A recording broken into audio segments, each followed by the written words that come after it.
Olá, amigos da USE Tatuapé, muito obrigado aí pela presença de todos, estamos muito felizes hoje. Queria dar uma boa noite, bem-vindos todos à nossa live. Hoje a nossa live será comemorativa, onde nós estaremos também trazendo aí essa comemoração ao nascimento do nosso codificador, Allan Kardec.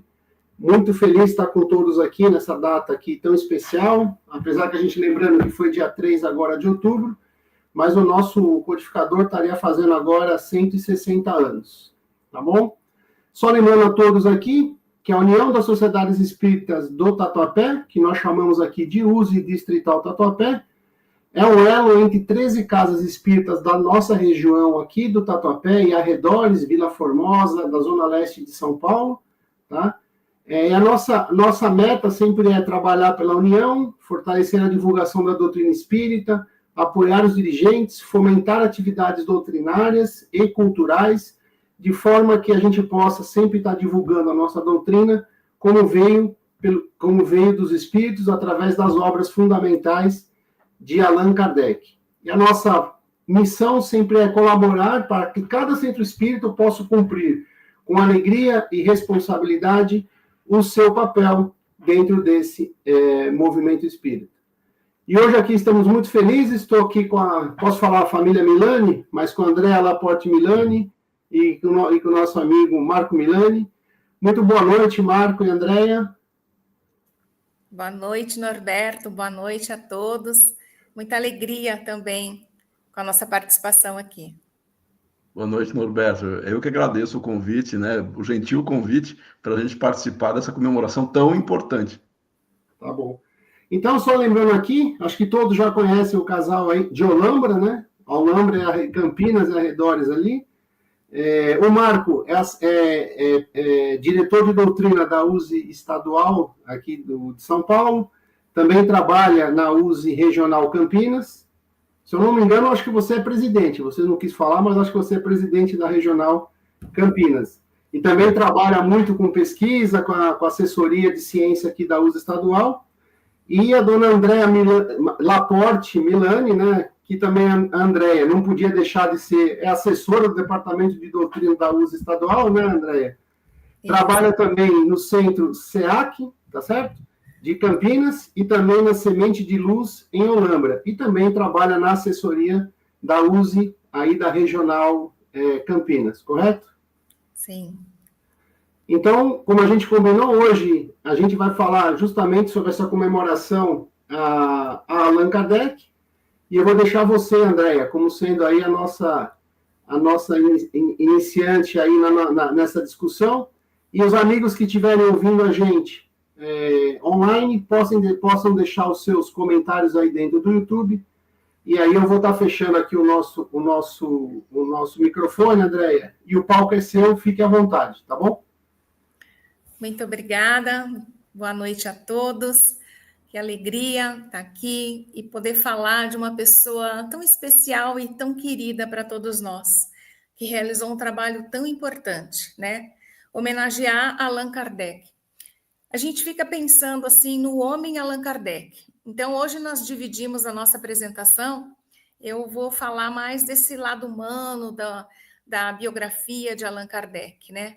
Foi uma vida sempre dedicada à razão, à fé e à educação moral, né? A educação moral da humanidade. Mesmo antes, quando ele ainda não era conhecedor, não conhecia a doutrina, ele sempre se preocupava com a educação.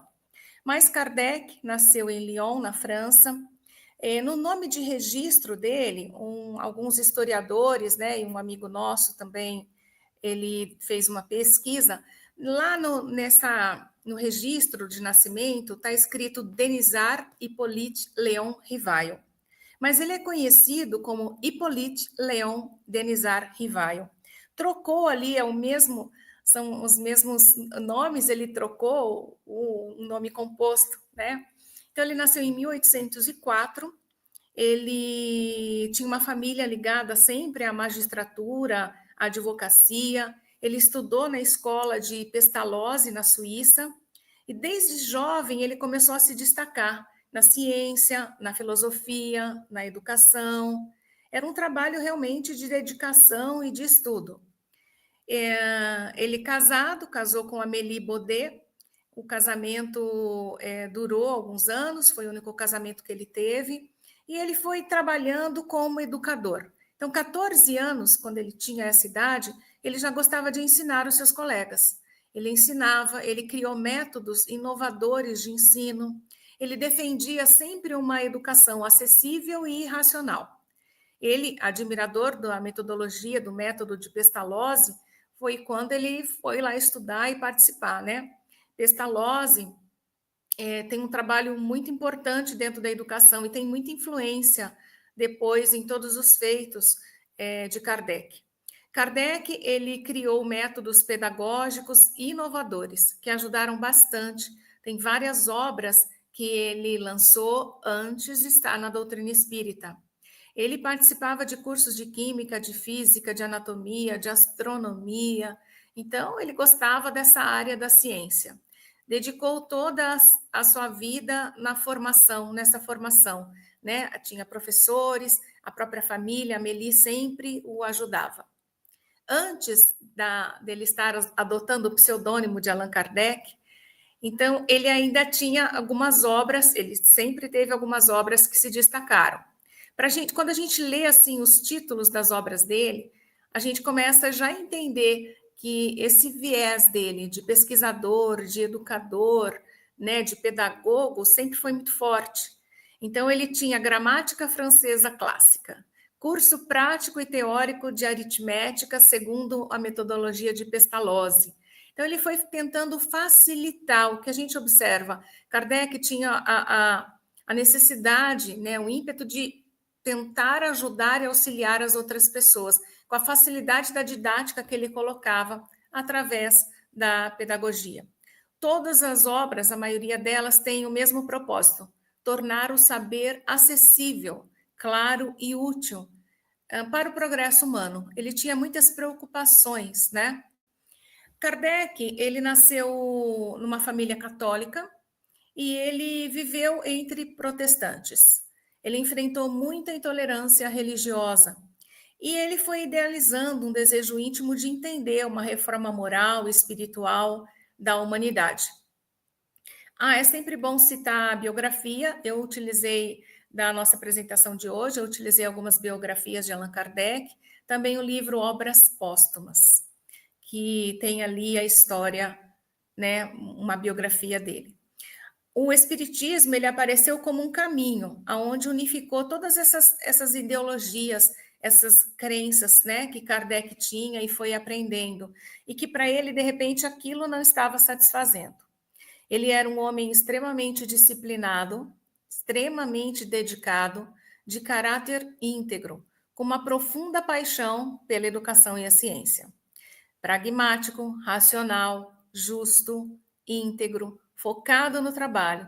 Quando a gente vai ler a biografia de Allan Kardec e quando a gente pesquisa alguns comentários de pessoas contemporâneas que conviveram com Kardec, quando a gente estuda na Revista Espírita também algumas informações a respeito, nós chegamos sempre nessas qualidades, né? Kardec, com aquela pessoa, sempre, às vezes, aquela impressão de seriedade, mas uma pessoa justa, íntegra, extremamente bondosa. Uma coisa que é sempre importante falar é que Kardec não era médium ostensivo, vou chamar assim, porque, segundo a classificação, nós sabemos que todos somos médiums, né? Mas a mediunidade ostensiva de produzir os fenômenos, de interpretar, de influenciar, Kardec não tinha. É bom que a gente cite para que esclareça. Às vezes tem um zum aí que falava que Kardec tinha mediunidade. Então, como Kardec chegou até a doutrina? Na época, na França, era palco as mesas girantes. As pessoas se reuniam nos finais de semana para ter uma diversão, onde as mesas se movimentavam. Faziam perguntas e as mesas se movimentavam. E alguns colegas já estavam fazendo anotações a respeito das informações passadas por aquela mesa.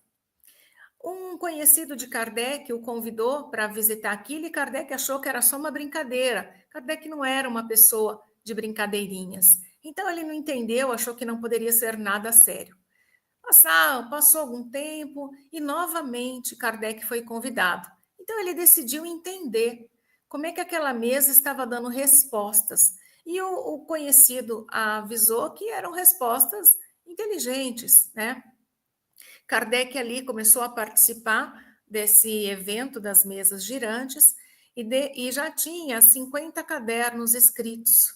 Kardec, logicamente, na hora, um pesquisador se interessou por tudo aquilo, viu que as respostas realmente não pareciam estar passando de nenhum presente, não se tratava talvez de uma fraude, mas ele quis entender todo o processo. Então, em 1855, ele começou a estudar essa manifestação dos espíritos. Ele observou esses fenômenos com método, com prudência, com razão. Ele deduziu leis naturais que explicavam essa interação, essa movimentação, esse fenômeno que acontecia. Ele reconheceu no espiritismo uma ciência da alma, e mais do que isso, uma filosofia moral. Ele aplicando esse método científico e filosófico, que o Marco vai falar para a gente agora na segunda parte, a essas observações. Então, ele foi reunindo todos aqueles escritos, aqueles cadernos, ele foi realizando um trabalho maravilhoso. E a gente tem um pouco da descrição desse trabalho na introdução do Evangelho segundo o Espiritismo, onde relata que Kardec visitou e participou mais de 1000 reuniões mediúnicas, sempre pesquisando, procurando um consenso, né, nessas respostas. E aí chega para nós a doutrina espírita. O Espiritismo chega através desse trabalho incessante.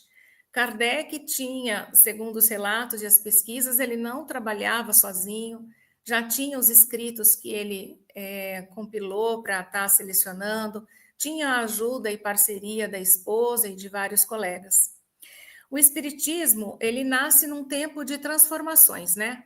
A França, no século XIX, ela fervilhava em ciência e filosofia, e Kardec começou a analisar esses fenômenos com um olhar de educador e de pesquisador.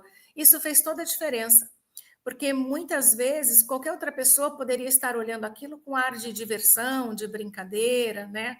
E não levar realmente o caráter de seriedade que foi necessário para que ele conseguisse ali todas essas informações que hoje norteiam a tantas pessoas.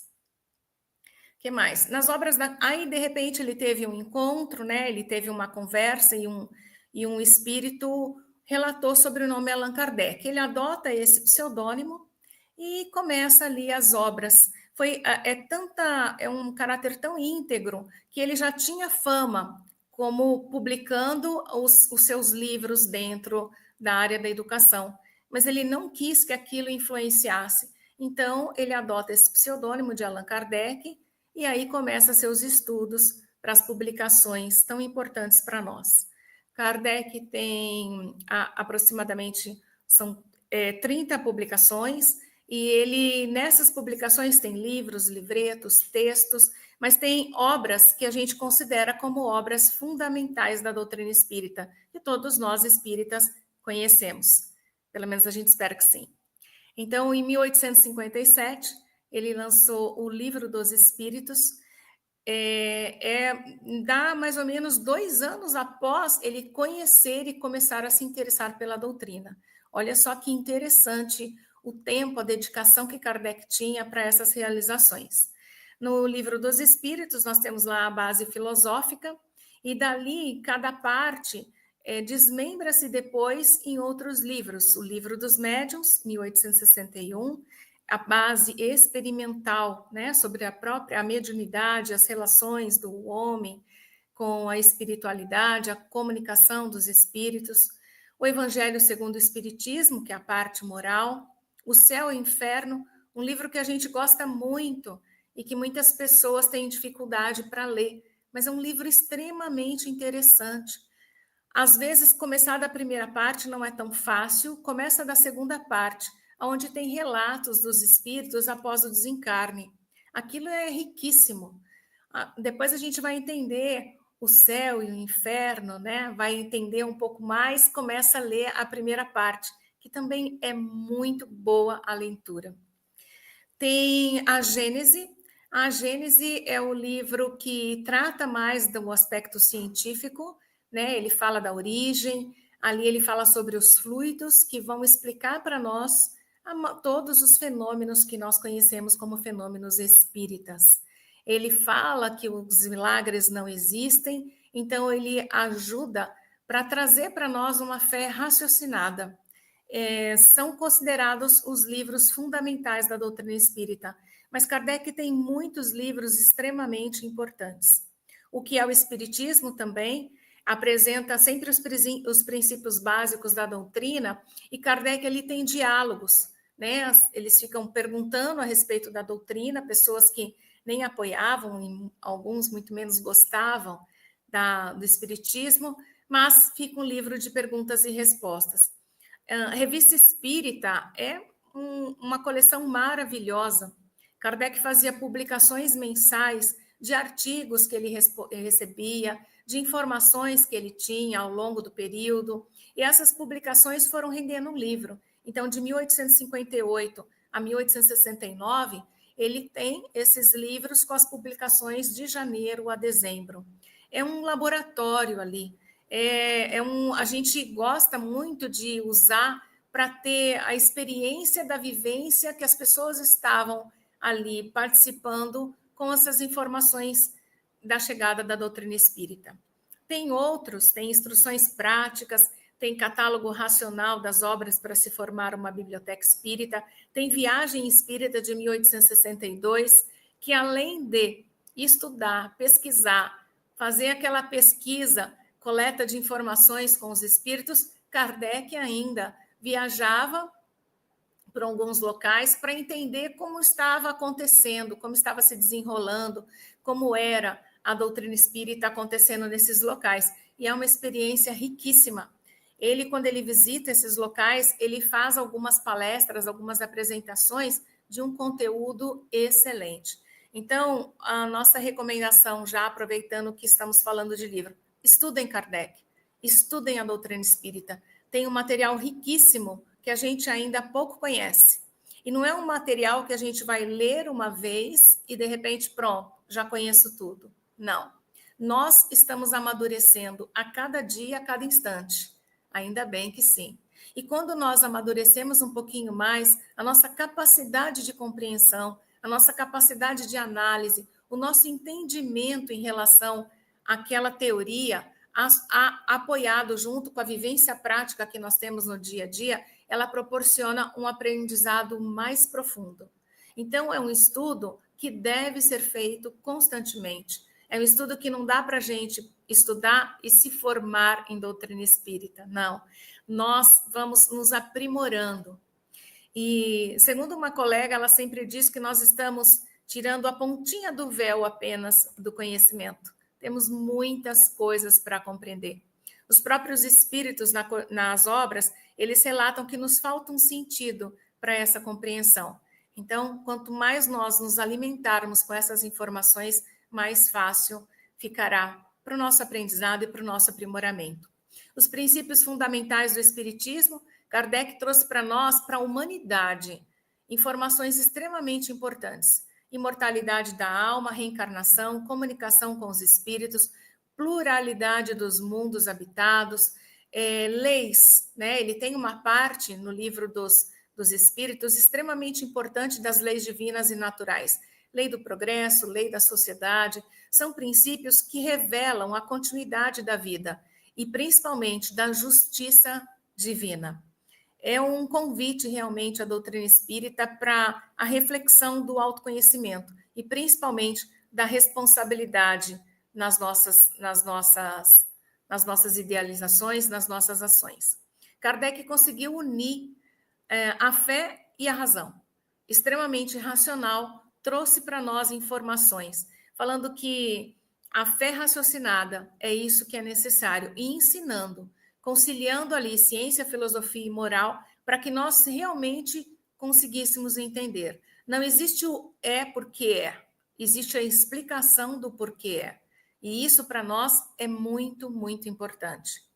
A missão de Kardec, ele organizou a doutrina espírita, ele teve, usando a sua lógica, a sua metodologia, demonstrou que o sobrenatural não existia, não existe nada que não seja explicável, né, com base científica, e fundou a Sociedade Parisiense de Estudos Espíritas, que ajudou a disseminar na época a doutrina espírita.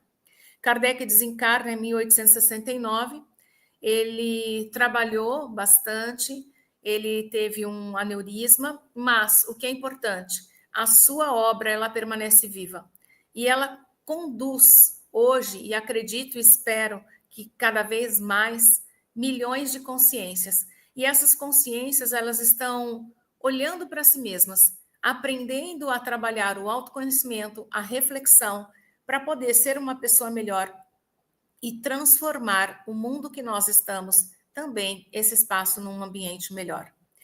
Kardec, ele como homem, pedagogo, defendendo sempre a democratização do ensino, tinha excelente caráter, ética, conhecido pela honestidade, pela prudência. É tão interessante que Kardec, ele sofreu muitas agressões e calúnias, né? Kardec, ele era ofendido, mas ele não reagia.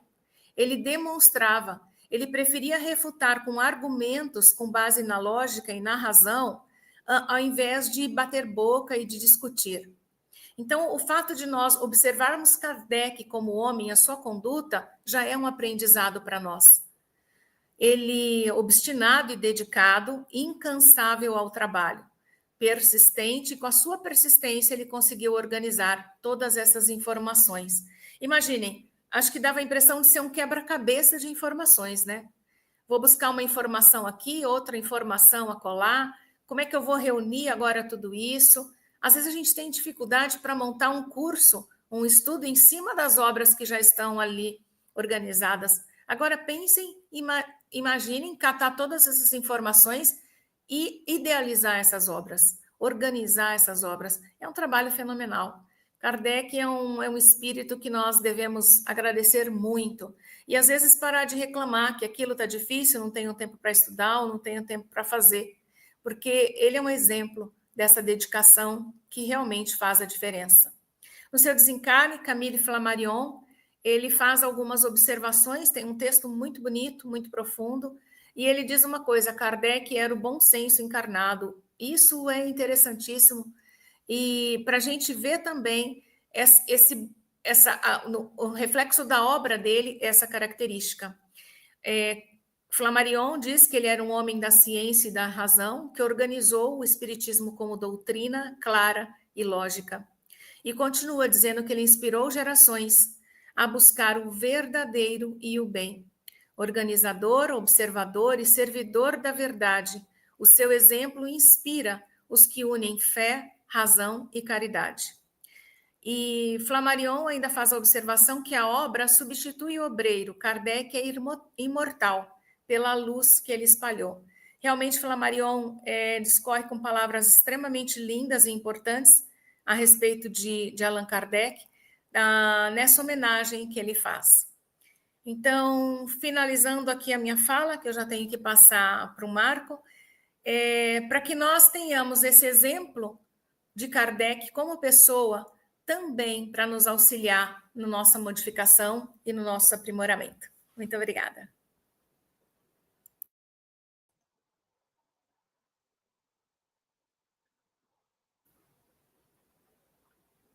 Você estava sem som, Norberto. Não, olá, Marco. Desculpa. Marco, agora a Andréia já passou para você a bola aí, agora o palco é seu, Marco. Fica à vontade. Tá bom, obrigado. Na verdade, eu vou continuar, né, porque a Andréia já levantou pontos interessantes para a gente destacar, e eu vou até partir dessa última fala dela, quando ela traz o discurso de Flammarion no funeral de Kardec. Não foi só Flammarion que estava presente, obviamente, muitos amigos e todos aqueles que reconheciam em Kardec, né, a sua grandeza, estavam ali presentes também, mas Flammarion ficou muito destacado pela frase que Andréa chamou a atenção, de que foi ele que denominou Kardec como bom senso encarnado, né? Mas também podemos fazer uma referência às pessoas que estavam lá e também discursaram, por exemplo, o próprio Alexandre Delany, que era amigo pessoal e membro da SPI também, ele expressou um sentimento, claro, de pesar, assim como todos aqueles que estavam ali, e ele destacou, né, que justamente Kardec teve a grandeza, ele conseguiu, e a habilidade de conseguir colocar a doutrina espírita. Ele falou a todas as inteligências, desde as mais simples até as mais eruditas. E isso é importante destacar, porque tem gente que acha que Kardec é difícil, que Kardec é uma leitura que exige um conhecimento, um vocabulário diferenciado, quando, na verdade, o Espiritismo ele pode ser apreendido por diferentes pessoas, com diferentes culturas, com diferentes visões, inclusive, né, e capacidades cognitivas, porque a essência moral do Espiritismo ela é muito clara. Por sinal, o Espiritismo inteiro teve... Kardec era um homem de educação, né? E ele sempre prezou por isso, a clareza e a objetividade, e não existe nada no Espiritismo que nós poderíamos colocar ali como se estivesse nas entrelinhas, ou só para iniciados. Isso não existe no Espiritismo. Então, é muito clara a doutrina, e ele sempre procurou evitar ambiguidade. Ele procurou dar às palavras aquilo que elas significariam sem ter confusão. Obviamente, não se consegue expressar todo um pensamento, por mais direto que ele seja, é possível aprofundar isso. Então, não quer dizer que não se consiga identificar aspectos a serem aprimorados também, mas a clareza e objetividade era uma característica que Kardec trouxe, que o Alexandre Delany ele destaca lá no próprio funeral de Kardec. Outra pessoa que estava ali e também fez comentários muito pertinentes e elogiosos a Kardec foi o vice-presidente da SPI, que estava ali presente, o senhor Jules Levin. Ele era o vice-presidente, ele comentou justamente sobre a benevolência e a austeridade do mestre Lyonês. E o que significa benevolência e austeridade? Ele era justo, mas ele era firme, ele era disciplinado. As pessoas muitas vezes têm receio de agir com retidão e firmeza naquilo que se acredita, supondo que isso seja ou arrogância ou inflexibilidade, quando, na verdade, disciplina ela é necessária em qualquer momento de nossas vidas, e não é simplesmente cedendo à vontade alheia, porque com receio de achar que vai ofender ou vai agredir. Não. A gente pode tratar qualquer um com fraternidade e firmeza. E era isso que ele falava, e era isso que ele fazia. Então, ele ponderava as suas ações com uma lógica incomparável, e, portanto, Kardec era um homem muito sério e muito respeitado por isso. Outra pessoa que também fez um discurso durante o funeral de Kardec foi o senhor Miller, que era não só amigo de Kardec, mas também da Amélie, era amigo do casal Kardec, né? E ele destacou justamente a característica de Kardec como educador, como aquele que é uma mente brilhante e que dava aulas gratuitas, né, sobre diversas disciplinas, justamente para aqueles mais vulneráveis, aqueles que não tinham condições financeiras. Ele resgata a passagem de Kardec, porque eles eram amigos desde antes, né, de Kardec se dedicar ao espiritismo, ainda como professor Rivaio. Ele faz essa menção. E com relação ao espiritismo, ele apontou que Kardec vivenciava completamente a tríade que ele assumia para si: razão, trabalho e solidariedade. Então, eram todos discursos muito elogiosos, né, que traziam características de Kardec e convergiam para esse bom senso que o Flammarion destacou, mas pela nobreza de caráter, pela sua postura, que nesse dia que estamos hoje aqui, em homenagem a Kardec, deve ser, sim, relembrado. Então, ele tinha uma capacidade para pensar de forma muito clara, além do volume de trabalho, né, que a própria André comentou, que ele fazia. Ele tinha essa característica, precisão, e tinha também essa proposta aqui de bom senso. Lembrando que bom senso não é o que ele achava. Muita gente confunde bom senso achando que é ter opinião. Eu tenho bom senso, eu tenho opinião, a minha opinião é porque eu pensei sobre o assunto, então eu tenho bom senso. Não. o que Kardec chamava de bom senso, ele fazia um exercício lógico para verificar se as premissas estavam de acordo com aquilo que ele argumentava e as conclusões e os resultados do seu pensamento. Quando se fala bom senso, por trás desta palavra, né, a gente tem que entender que Kardec era uma pessoa extremamente lógica, e ele trazia para a reflexão em cima de uma lógica formal mesmo, né, daquilo que ele estava trazendo, daquilo que estava discutindo. Mas ele tinha tolerância, tinha paciência para se comunicar com todos e esclarecer de maneira fraterna. Nesses trabalhos iniciais que ele teve para a elaboração da doutrina, era necessário, inclusive, ele centralizar os trabalhos com ele, e ele foi criticado. O próprio Flammarion criticou ele, achando que ele centralizava, né, a doutrina espírita. Muitas pessoas gostariam de também ter, vamos dizer assim, uma influência maior na construção doutrinária, mas Kardec centralizou, e isso ele declara mesmo, que ele centralizou, que se fazia necessário, dada a necessidade, dada a proposta de não se misturar com outras ideias, com outras, eu diria até crendices que estavam presentes naquele momento, e os próprios espíritos tinham isso como reflexão.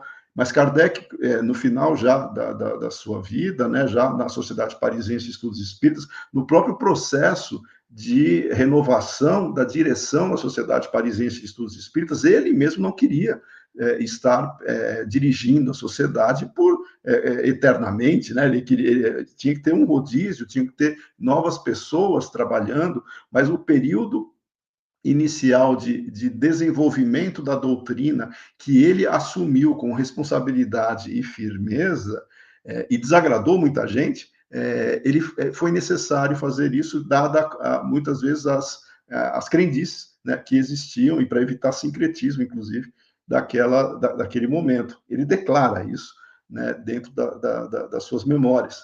Mas por quê? Porque o Espiritismo ele representa uma ruptura com o pensamento acrítico e, vamos dizer, devocional religioso, e com as crendices populares. Se as pessoas que já traziam visões, muitas vezes marcadas por outras filosofias, outras tendências, outras propostas, inclusive filosofias com caráter religioso, elas tenderiam a trazer a compreensão delas sem ter o cuidado metodológico que Kardec teve.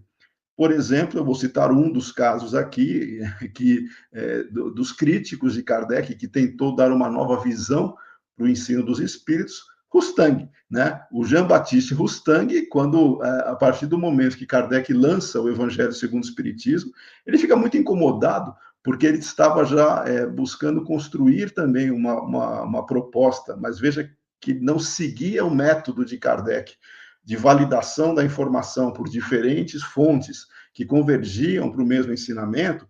Rustang, ele, a partir de comunicação mediúnica ou comunicações mediúnicas por meio de somente uma médium, de espíritos que diziam representar os evangelistas, né, os 4 evangelistas, ele constrói um livro com ensinos altamente contraditórios, inclusive, ao espiritismo, e ele queria assumir esse protagonismo, e ele rompeu, né, com Kardec. Houve uma divergência clara, e tanto é que o que ele propôs não se caracteriza como ensino espírito. Ele traz algumas propostas conflitantes, que o próprio Kardec, na Gênese, por exemplo, quando vai falar do corpo de Jesus, Jesus teve um corpo carnal, como qualquer outra pessoa. Já Rustang, ele achava que não, que Jesus não teve um corpo carnal. E outras coisas que contradiziam, retrogradação do espírito. Os espíritos, para Kardec, são unânimes em afirmar que o espírito não retroage, nós sempre evoluímos, nós nunca retroagimos. E esse tipo de pensamento ele está presente nesta obra, e por incrível que pareça, essa obra adentrou no Brasil, na época, né, dos primeiros espíritas, e por muito tempo, eu diria que até hoje, há alguns seguidores desta obra, e que eles confundem isso como se fosse espiritismo, mesmo tendo contradição. Mas por que eu trago essa fala? Porque o método de Kardec é muito objetivo, claro, que é o controle universal do ensino dos espíritos, que é o que dá autoridade para a doutrina espírita. Isso é muito também lá no Evangelho segundo o Espiritismo, logo na introdução, é possível ver no item 2, onde tem, inclusive, o título é Autoridade da Doutrina Espírita. Kardec apresenta o método que ele se serve dessa necessidade de você não acreditar somente numa fonte, num espírito, porque isso é opinião. Eu vou pegar esse trecho também para fazer um outro comentário sobre como é que o espiritismo se desenvolve no Brasil, inclusive, mas a melhor maneira que nós temos para homenagear Kardec é justamente nós vivenciando aquilo que a doutrina espírita se propõe a fazer, mas na sua exatidão. Não só praticando a caridade, mas também analisando criticamente qualquer informação envolvendo a natureza e a realidade espiritual, com o bom senso que ele tanto prezou e se esforçou para que todos utilizassem. Nós temos que revivenciar o bom senso de Kardec, que seria um método lógico de não acreditar em todos os espíritos, isso até Jesus já falava, simplesmente porque isso remete a uma postura religiosista típica e sincrética de outras filosofias, outras doutrinas que argumentam e aceitam a fé cega. Kardec ele foi um grande combatente dessa ideia um tanto dogmática, né, de você acreditar por acreditar e não porque entende que aquilo possa ser verdade baseado em fatos, em observações, numa lógica racional. E justamente por causa disso ele foi muito refutado e combatido pelas igrejas, pelas ideias religiosas da época, porque viam em Kardec, pelo menos o porta-voz, né, da doutrina nascente, como alguém que estava renegando, ou muitas vezes conflitando com ideias estabelecidas da igreja, por exemplo, né? Então, por isso que ele enfrentou muita resistência de religiosos, porque ele colocava questionamentos sobre a veracidade, a validade dos chamados dogmas que a igreja assumia.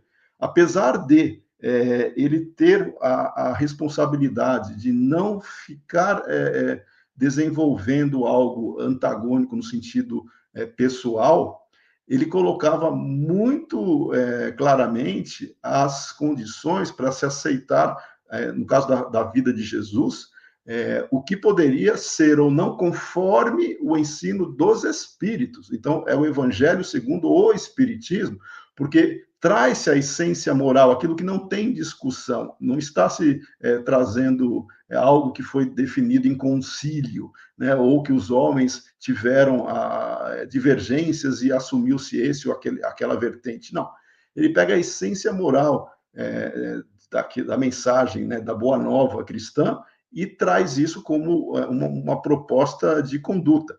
E vejam que Kardec, ele não...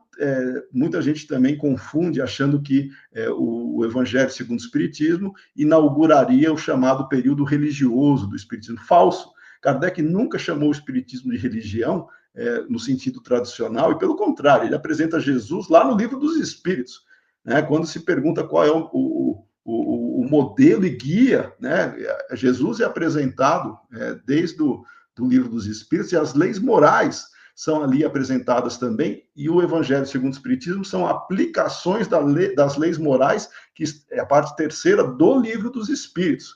E depois Kardec ainda continua trazendo reflexões sobre a Boa Nova, na Gênese, por exemplo, explicando os milagres, com uma ótica racional, ou seja, não está concentrado só no Evangelho segundo o Espiritismo, a proposta moral do Espiritismo, não. Ela começa no Livro dos Espíritos, perpassa todas as obras, e inclusive na última dita fundamental, que é a Gênese, né? Kardec tem 23 títulos, mas em todas as obras de Kardec, a preocupação dele sempre foi colocar às claras aquilo que se estava debatendo, aquilo que se estava colocando como reflexão, sem ter o personalismo. Ele mesmo dizia que a doutrina espírita era dos espíritos, não era dele, não era produto de um homem, né? Então, a proposta que nós temos de homenagear Kardec é justamente entender o seu método, entender a sua característica séria de validação e de aplicação do ensino dos espíritos. e não simplesmente abraçar opiniões isoladas, achando que isso também é atualizar o Espiritismo. Por sinal, esse é um outro ponto que, para nós respeitarmos e entendermos Kardec, se faz importante destacar. Enquanto o Espiritismo é um corpo teórico doutrinário, claro que Kardec protagonizou essa estruturação, mas ele fez isso seguindo o método e trazendo o ensino dos espíritos, não dele, pessoa física, dos espíritos. Mas ele propôs sempre o exercício constante da razão como fundamento indispensável para a adesão às ideias e princípios, né? Caracterizando-se, obviamente, a fé raciocinada, a fé que ele chamava de inabalável, né? Aquela que poderia enfrentar a razão em qualquer época, em qualquer momento, justamente aquilo que caracterizaria a fé espírita, é a fé inabalável, é a fé raciocinada. Essa proposta, claro que era inovadora para aquela época, e eu diria até hoje, né? E ela ainda deixa, né? Ela continua sendo profundamente desafiadora, porque ela se opõe claramente a uma posição tradicional do dogmatismo religioso cego, que é justamente aquele confronto que nós estávamos aqui tratando. E não tem por que as pessoas ainda trazendo dentro de si vivências, porque nós não somos espíritos que estamos reencarnando pela primeira vez nesse momento, nós já trazemos uma bagagem espiritual de vivências de outras encarnações, e as tendências que as pessoas trazem, elas manifestam agora, e muitos de nós ainda se comprazem com posturas, eu diria, mais voltadas para a fé cega, e está dentro da pessoa ainda que ela está buscando se libertar desse processo. É um processo individual, essa emancipação, ela é individual. Ninguém pode dizer o outro, tenha fé cega, tenha fé raciocinada a partir de hoje e abandone a fé cega. Ela tem que entender esse processo e se libertar. E isso é um esforço individual. O Espiritismo permite que se faça isso, mas ninguém é responsável pelo outro. A gente tem o ritmo de cada um.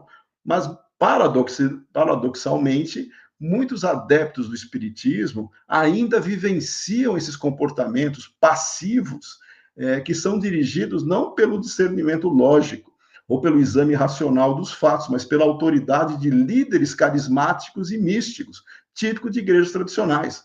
Kardec, ele nunca colocou no movimento espírita alguém para servir de líder carismático, né? Ele mesmo, que poderia ser ou angariar seguidores, ele nunca se propôs a essa função, e muito menos outras pessoas têm essa característica. Mas como nós trazemos comportamentos, a gente vai chamar de atávicos, né?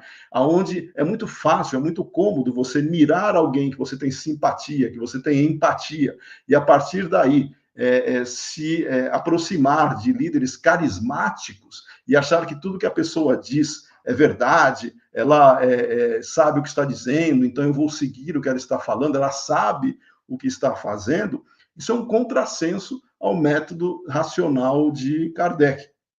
Nós não homenageamos Kardec praticando a fé cega, seguindo líderes carismáticos. Isso daí, na verdade, é uma tendência de tempos anteriores, né? Muitas vezes fruto do sincretismo ainda, mas que não traz o espiritismo na sua essência. A realidade, ela tem mostrado que a identificação formal com os princípios espíritas, ou seja, a pessoa que se autodeclara espírita, não é garantia suficiente para assegurar que ela mesma vai ter uma prática verdadeiramente fundamentada na razão. E esse fenômeno, ele pode, ou ele deriva, né, em parte, desse comportamento humano que nós temos de busca de conforto e segurança emocional, e muitas vezes são elementos que são trazidos, né, por esses líderes que oferecem caminhos a serem seguidos. E não vamos muito longe, não. Basta a gente identificar pessoas que, eu gosto de seguir fulano, eu gosto de assistir fulano. Claro, a gente tem que valorizar com quem a gente gosta, mas todos são passíveis de análise crítica. Se André, se o Norberto, qualquer um falar alguma coisa que não tenha coerência em termos de princípios doutrinários, tem que ser questionado. Assim como qualquer pessoa, qualquer médium, qualquer palestrante, nós temos que fazer isso. e não simplesmente ficarmos passivamente aceitando que são pessoas iluminadas e que teriam um conhecimento, né, a ser aceito de maneira indiscutível. Não existe infalibilidade no meio espírita. Com todo respeito, existe a infalibilidade papal, né, na Igreja Católica, né, onde admite-se que o Papa teria condições de não errar e assumir algum tipo de postura para direcionar, né, para onde ir. No Espiritismo não existe infalibilidade nem de médiuns, nem de palestrantes. Não existe isso. Todos nós somos falíveis, por mais que se pense que nós tenhamos algum tipo de privilégio de conhecimento ou postura moral. Se nós reencarnamos aqui, é porque nós temos ainda bastante coisa para evoluir, um aprendendo com o outro, mas claro que também um tem muito a oferecer para o outro. Mas nesse contexto de líderes carismáticos, a gente também está vivenciando um momento, e eu diria, de amadurecimento. Até comentamos isso, talvez o Norberto tenha se lembrado, quando o nosso bastante honroso último grande nome mediúnico, né, que nós tivemos recentemente, que foi o Divaldo Franco, quando ele desencarnou, claro que você traz uma característica para o movimento espírita, que era o último nome, né, que nós diríamos assim, que trazia ainda uma proposta, né, de ser quase que o intermediário formal, né, de ser, alguns o viam como um oráculo, né, que trazia as verdades do mundo espiritual, mas não, era um trabalhador muito respeitável, muito, muito digno, como qualquer outro, inclusive os anônimos, mas todos nós somos falíveis. E agora que nós não temos grandes nomes em termos mediúnicos, e que bom, no sentido de nós não endeusarmos ou trazermos pessoas para serem colocadas num pedestal, para serem seguidas tudo aquilo que se fala na sua opinião, nós temos que refletir desse processo de emancipação intelectual que nós devemos seguir, claro, buscando praticar sempre a caridade, mas agora nós temos já um período assim como uma criança vai se fortalecendo e vira adulto, o movimento espírita também vai se fortalecendo e nós não precisamos ter essa dependência por uma ou outra pessoa. De novo, nós temos que entender que a proposta espírita ela é racional e muitas vezes individual em termos de reflexão, mas nós aprendemos uns com os outros, por isso que é importante nós trocarmos ideias. Era isso que Kardec fazia quando ele propunha os congressos para discutir as questões divergentes. Claro que ele sabia que tinha divergência em vários aspectos, em vários pontos. Vamos discutir, vamos colocar para reflexão e não esperar que um espírito, ou um médium, ou um palestrante que vá dar a palavra final, ou uma instituição dê a palavra final. Nós não temos no espiritismo, hierarquicamente, nenhum sistema de subordinação em termos de autoridade. Kardec nunca propôs isso. A própria SPI, a Sociedade Parisiense de Estudos Espíritas, em momento algum, ela se colocou como aquela que deveria pautar o que seria certo ou errado para o próprio movimento espírita. Essa busca da reflexão, ela é muito séria. E o movimento espírita nascente naquela época enfrentava desafios, dadas as propostas e ideias que existiam naquele momento, buscando também trazer reflexões, o que nós podemos desenvolver além daquilo que já foi apresentado. É normal pensar isso, mas mesmo nessa questão, nós podemos dizer o seguinte, hoje, vamos falar agora no ano de 2025, nós estamos já com quase 2 séculos de doutrina espírita, e Kardec, nosso representante maior, né, ele mesmo se colocava nessa situação. O espiritismo não é engessado, ele se desenvolve conforme os fatos e as observações permitirem comprovar que algo é diferente ou está equivocado, nós abandonamos o antigo e aceitamos o novo. Entretanto, para que isso ocorra, deve-se provar, deve-se ter aquilo que a razão caracteriza como algo válido, seguindo um método racional e lógico para validar, para legitimar essa informação. E não simplesmente, porque nós temos que atualizar a doutrina, então tudo que os espíritos estão falando hoje é mais moderno do que eles falavam antigamente. Não, não é. 2 séculos para o espírito não é nada. Não é nada. Quantas encarnações cada um teve aqui em 2 séculos? Né? Nós não podemos achar que o fato de 2 séculos para nós pode parecer muito, mas para a realidade de desenvolvimento das ideias é muito pouco tempo. Nós mal conhecemos o Espiritismo. Nós estamos engatinhando para conhecer a profundidade do Espiritismo. Não pensemos nós que há assuntos que não foram tratados. Nos princípios foram. O que nós temos as aplicações podem ser modernas, mas os princípios doutrinários da realidade espiritual são os mesmos. Nós não temos princípios novos sobre a realidade espiritual, mas podemos ter aplicações hoje modernas desses princípios, que obviamente há 2 séculos atrás nós não tínhamos, mas nós podemos aplicar esses princípios hoje. Nós não estamos trazendo novidades enquanto reformulações doutrinárias, nós estamos aplicando os princípios de uma maneira adequada conforme o nosso tempo. Portanto, quando nós fundamentamos esse corpo teórico, e nós entendemos, né, que ao longo do tempo surgiram inúmeras tentativas de incorporar ao Espiritismo práticas, conceitos e teorias contraditórias aos seus princípios, muita gente usa a frase Kardec não disse tudo. Alguém já ouviu essa frase? Kardec não disse tudo? Pois é, muita gente que quer trazer uma novidade para ela, ou ela quer incorporar na doutrina espírita um conceito, uma visão que ela acha importante, tem todo o direito, mas para que isso ocorra de maneira efetiva, tem que se comprovar, tem que se provar, tem que ter legitimidade para que isso seja válido, para abandonar o que existe para aceitar o novo. Essa afirmação, apesar de ser verdadeira em si mesma, obviamente Kardec não disse tudo, ou os espíritos não abordaram tudo de maneira aprofundada, porque nós temos muita coisa ainda a ser conhecida. Entretanto, ela é utilizada de forma muito distorcida. E muito por aquelas pessoas que, eu vou usar um nome aqui, se chama falácia do apelo à ignorância. É um argumento falacioso, cuja lógica é equivocada, que algumas pessoas se servem para validar ideias que não possuem sustentação doutrinária. E o que consiste esse apelo à ignorância, essa falácia? Em afirmar que algo deve ser verdadeiro simplesmente porque não há uma prova definitiva que seja falsa.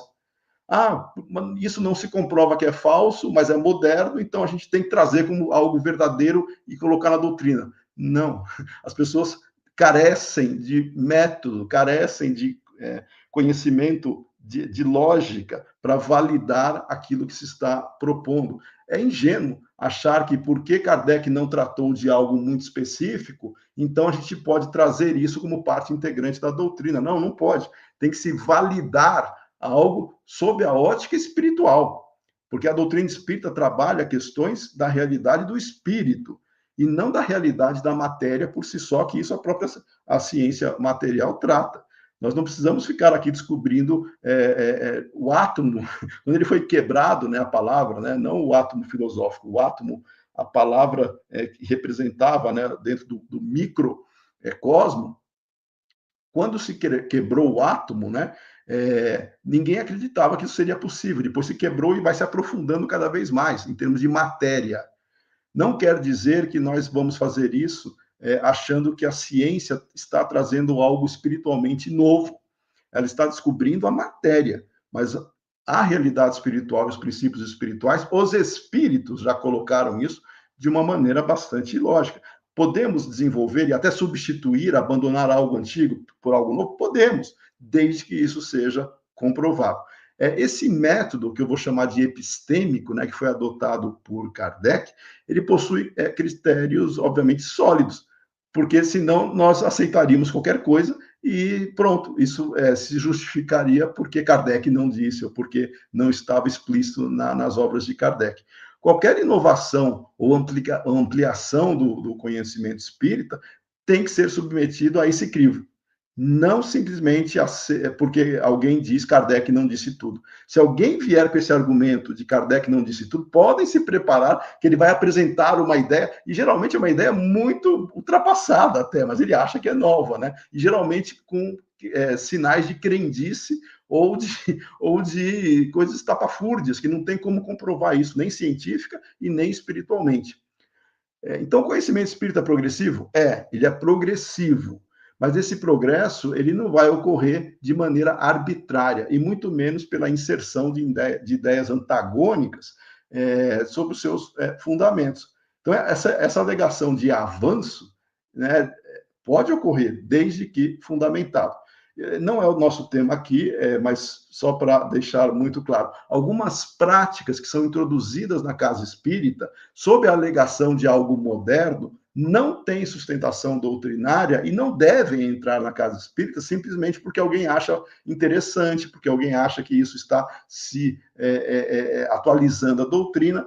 Não, a pessoa não tem a mínima noção do que é validar algo em termos metodológicos para se trazer isso como algo integrante da parte doutrinária. Se a pessoa gosta de alguma coisa, excelente, cada um tem o direito e a liberdade para gostar do que quiser, mas não vai trazer para a casa espírita achando que isso é parte da doutrina espírita porque ela gosta. Nós temos que validar. Isso é respeitar Kardec, isso é respeitar o método de Kardec, mas eu diria o método que o espiritismo tem a sua autoridade. Se a gente quebrar o método, a gente quebra a autoridade do espiritismo, da doutrina espírita, e aí vira uma salada sincrética, né? Como alguns gostariam que fizesse.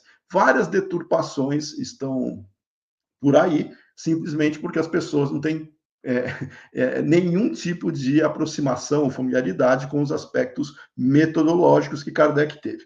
Nós temos, claro, exemplos positivos que a gente poderia trazer do progresso científico no conhecimento espírita, e a gente deveria aprender com isso e se debruçar e aprofundar mesmo. Por exemplo, experiências de quase morte, né, que são aquelas pessoas que passaram por momentos onde elas foram até colocadas por alguns minutos, ou consideradas, né, por alguns minutos, que estavam numa situação de morte mesmo, não morte cerebral, né, mas a morte dentro do processo, né, de não conseguir reviver, e elas relatam experiências de como elas se encontram e por pessoas que eram religiosas ou não, das mais diferentes crenças, elas têm pontos em comum que elas admitem ter vivenciado.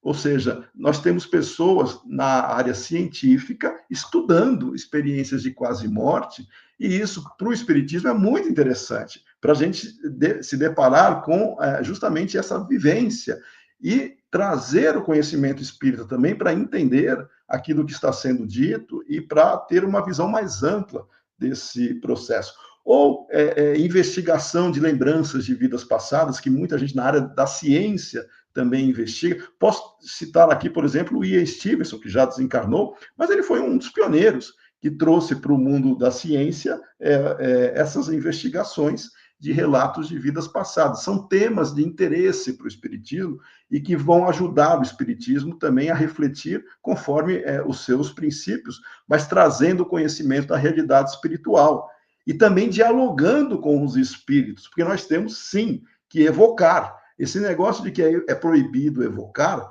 quem disse... O Livro dos Médiuns, o título do Livro dos Médiuns é O Livro dos Médiuns, ou Guia dos Evocadores.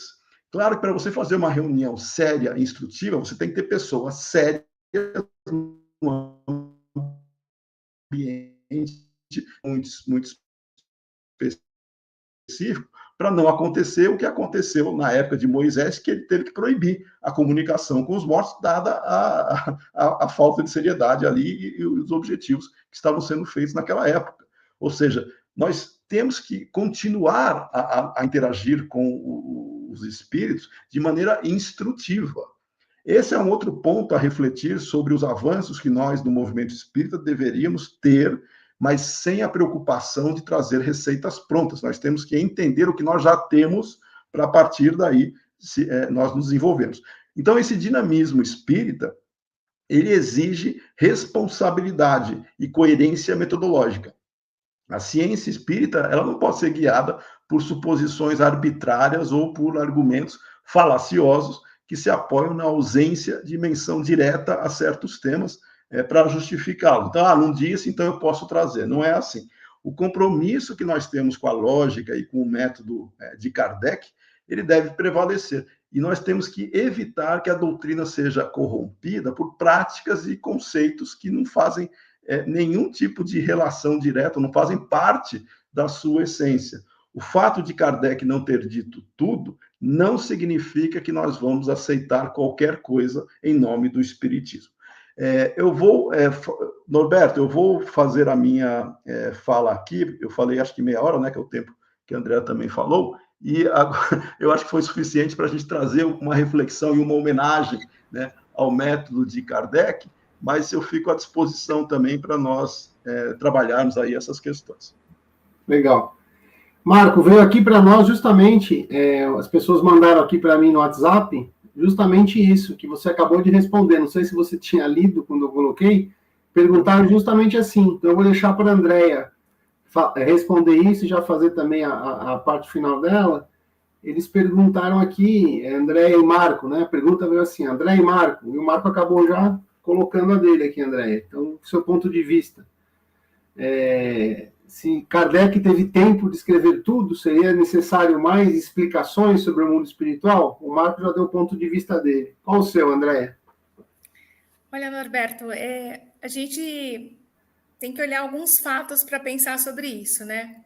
Então, eu fico pensando assim, a própria codificação da doutrina espírita. Nós temos como base o quê? 5 livros fundamentais. Começamos ali, Kardec começou com o livro dos Espíritos. O livro dos Espíritos, ele está dividido em 4 partes. E quando a gente vê as outras obras da codificação, são todas essas partes, não ficou faltando nenhuma.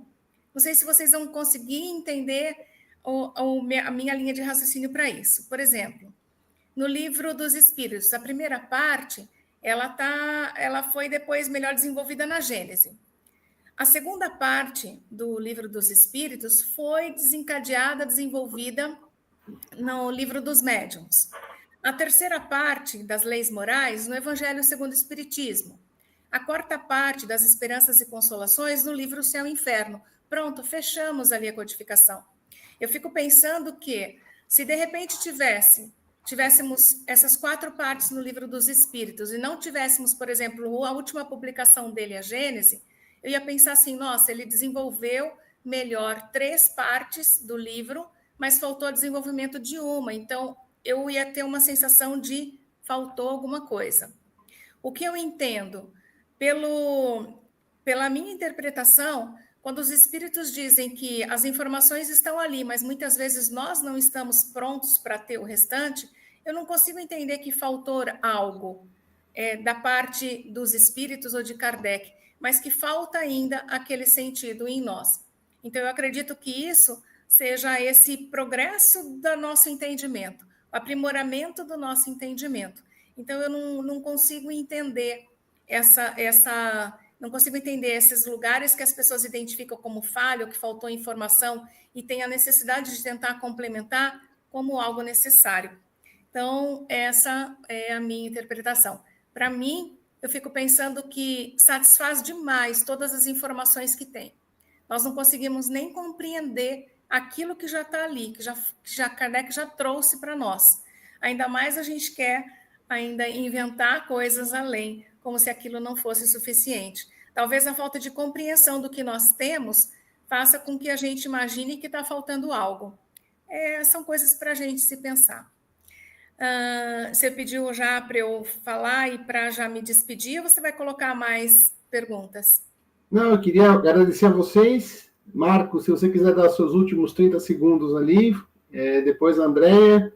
Eu vou fazer só um anúncio ali para ninguém esquecer do nosso encontro da família, que vai ser semana que vem, e a gente já encerra. Marco, pode dar o seu fechamento aí. Tá, não, queria agradecer mais uma vez o convite, né? Para mim é sempre alegria participar aqui com os amigos da USE Distrital Tatuapé, né? Você destacou a Elzinha, né? Que foi a idealizadora, então fica também meu abraço para a Elza, né? Faz tempo que nós não nos encontramos pessoalmente, mas com certeza a Elza, ela até na história da USE, né? Ela tem uma participação bastante ativa, né? Mas todos os amigos da USE Tatuapé, quero agradecer a você, a Paula também, né, que participou aí do nosso processo anterior de preparação aqui da nossa live, e também a todos os amigos que de alguma maneira contribuíram aí com as reflexões, e também a André, né, que está aqui dentro dessa proposta de homenagear esse grande homem que é Allan Kardec. Espero que ele esteja se sentindo homenageado. André? Ai, pessoal, que delícia estar aqui com vocês. Que delícia pensar vocês estarem aqui tentando aprender um pouquinho mais, tentando compreender mais, participando e prestigiando principalmente Kardec. Parabéns a todos vocês pelo trabalho. Um beijo grande. Elzinha, saudade. Um beijo para vocês. É muito bom estar aqui. Eu separei 2 frases para a gente ficar de reflexão, pensando no homem Kardec, né? Então, que a vida e o exemplo de Kardec, ele consiga nos inspirar ao estudo, à tolerância e à prática constante do bem. E falar também que o conhecimento espírita, ele não vai ter valor se ele não se traduzir numa transformação, num aprimoramento íntimo. A fé raciocinada, ela tem que iluminar as nossas consciências, mas é a vivência do amor que realmente vai nos libertar daquilo que nós somos e nos auxiliar a conseguir conquistar o nosso aprendizado. Então, muito obrigada a todos, um beijo bem grande e até a próxima oportunidade. Mais uma vez, obrigado, Marco, obrigado, Andréia. A gente ir para a finalização aqui, só vou deixar um recadinho do coração, senão a minha esposa me mata, que é a presidente da USE Tatuapé. Pessoal, então todos não vamos esquecer, né? Dia 26 de outubro agora, vai ser o nosso 32º aniversário da USE, 32º encontro da família da USE Tatuapé. Então, lembrando, vai ser na Associação Espírita Henrique de Castro, aqui na Vila Formosa. Lembre-se, tem que fazer inscrição, que o pessoal está preparando lá um excelente café para nós, então a gente precisa saber a quantidade de pessoas e tem inscrição limitada, tá bom, pessoal? Então, lembrando aí que vocês participem conosco, que vamos continuar aí estudando e trabalhando esse movimento espírita. Pronto, já fiz o meu jabá aqui da minha chefa, tá bom? Então, mais uma vez, Marco, Andréia, muito feliz de estar com vocês, adorei mais uma vez esse papo, precisamos marcar outros aí, tá bom? E queria agradecer a todos que nos acompanharam aqui, as pessoas que mandaram mensagem, agradecimento, tenho certeza que isso ajudou muito a gente, vamos continuar com essas discussões e vamos continuar estudando, como a gente sempre fala, os livros fundamentais da nossa doutrina. Então, um grande abraço a todos que estiveram nessa live com a gente e até a próxima oportunidade.